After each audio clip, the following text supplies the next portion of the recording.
Hi అండి, ఇది వచ్చేసి ఫ్రంట్ పార్ట్ అనమాట. ఫ్రంట్ పార్ట్లో ఇప్పుడు మనం ఉక్సుల పట్టీ గ్లూగల్ పట్టీ కూడా ఇలా మీరు ఎక్స్ట్రా తీసుకోండి. తప్పకుండా ఇది తీసుకుంటేనే మీకు బ్లౌజ్ అనేది కరెక్ట్గా సెట్ అయిద్దండి. ఆ తర్వాత ఇక్కడ అప్పర్ చెస్ట్ వచ్చేసి ఎంత వస్తుందో అంత, ఇవి బాడీ మెజర్మెంట్స్ అండి, ఎంత వస్తుందో అంత పెట్టుకున్నా. అంటే మనం బాడీ మెజర్మెంట్స్కి ఎంత కలపాలి నెక్కును బట్టి కలుపుతాం అనమాట. మీకు అది పెద్ద వీడియోలో తప్పకుండా ఇంకా క్లియర్గా చెప్తా. అయితే మెయిన్ ఇక్కడ నేను ఏం చెప్పాలనుకుంటున్నా అంటే మిడిల్ చెస్ట్ ఉంటుంది కదా, మిడిల్ చెస్ట్లో మనకి బాడీ మెజర్మెంట్స్ ప్రకారం బ్యాక్ పార్ట్లో మిడిల్ చెస్ట్ దగ్గర ఎంత వచ్చిందో దాన్ని మైనస్ చేసే మీరు మిడిల్ చెస్ట్ కనుక ఫ్రంట్ పార్ట్లో పెట్టుకుంటే మీకు ఫిట్టింగ్ అనేది సూపర్ ఫిట్టింగ్ అనేది వస్తుందండి. లూజ్ అనేది అయితే అస్సలు రాదు. చాలామందికి చెస్ట్లో లూజ్ వస్తుంది.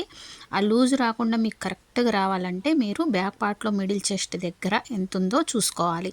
అది ఇంకా క్లియర్గా చెప్పాలంటే ఇంత చిన్న వీడియోలో అయితే చెప్పడానికి రాదండి. ఇక్కడ చూడండి, నేను లెక్క చేస్తున్నా. దీంట్లో నుంచి మైనస్ బ్యాక్ పార్ట్లో నుంచి తీసివేయాలన్నమాట.